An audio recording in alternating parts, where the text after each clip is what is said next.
Black history is the story of my ancestors as well as my story.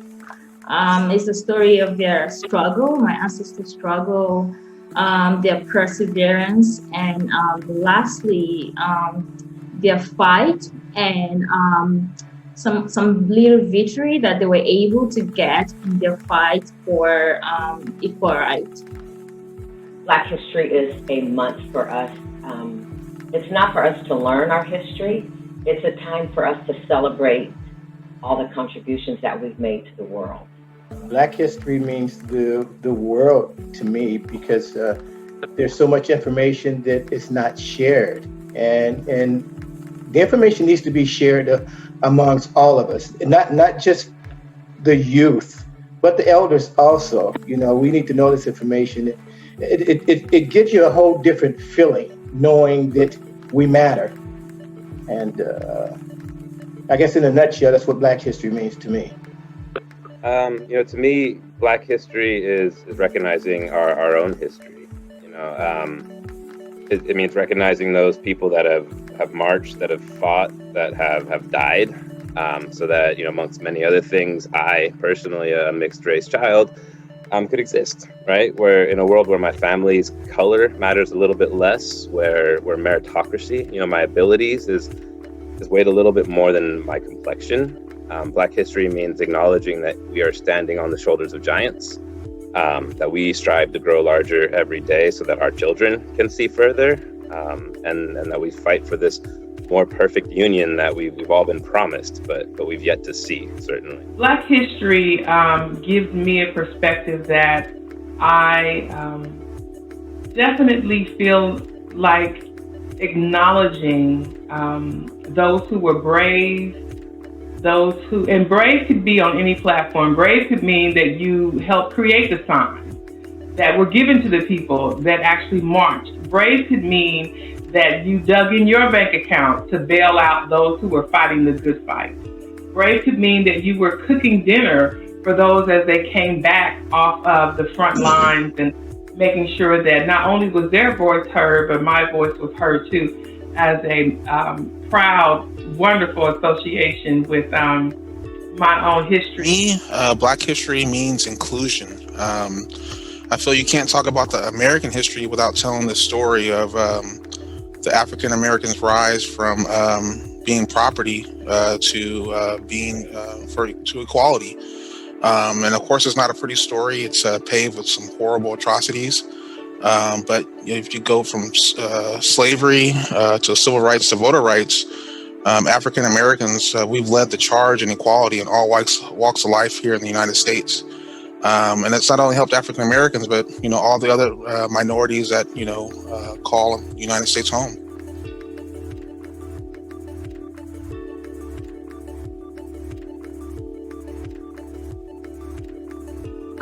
To me, I believe it is important to share Black history, most especially with people that do not know anything about the history or that have very little knowledge about the history. This way, we'll create awareness of our history and, hopefully gain more, empathetic allies that would join us in the continued fight for, equality, justice.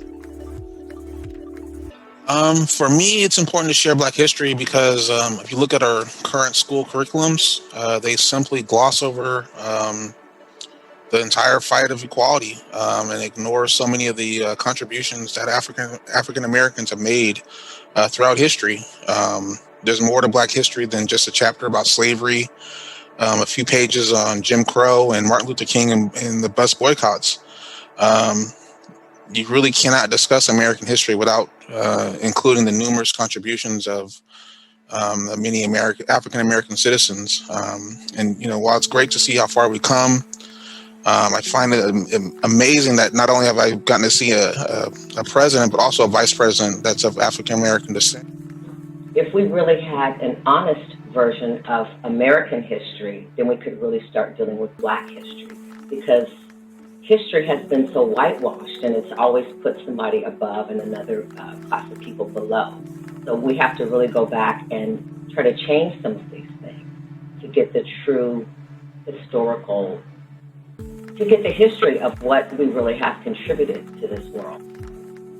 Before us put up a good fight, right? They did a lot of hard work, and we can build on that, but only through understanding how we got here.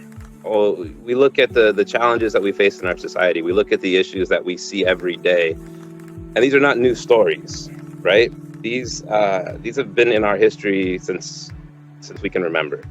But it's the determination that we get from this understanding that fuels our ability to create change. So educating ourselves about our own history will impact our ability to change the future that we all seek to create. There's definitely an interest some individuals have in continuing that sort of hatred. Why is that? So it's important to share Black history so that our experience is highlighted in a way that makes someone say, wait a minute, that's not what I was told. That's amazing that the street light or the hair comb or one of the first millionaires was a Black person. That's amazing. I mean, you know, it's really important for the youth to really know where we came from and who we are as a people, and in the accomplishments that we've made as a people. It's uplifting. It's uplifting. It gives you a good feeling inside. You know, when folks don't know anything about you and what your accomplishments and how we've really added to what the world is today. Black history is the history of my family. It's the history of my country. And it's important to remember that we've come a long way very recently, right? Yes. When my father was born, it was illegal for him to marry my mother in half the states. It was 1967 Supreme Court legalized interracial marriage in America. That's living memory. And so we need to continue to understand how we got to this place if we hope to grow from it. When I was 15, my mother, she took me to the Million Man Walk, excuse me, to protest police brutality against Blacks. And this past year, I took my 15-year-old daughter on marches down in Oakland to protest police brutality against African Americans.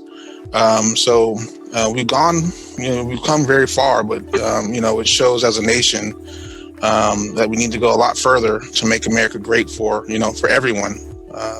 And so that's why I feel it's so important to share Black history. I too was at the Million Man March. That was my first real protest, as a Black man. It was a beautiful experience. I had so much to share when I came back, and a lot of that is still in me. And I just want to share that beautiful experience. And there was way over 1 million Black men there.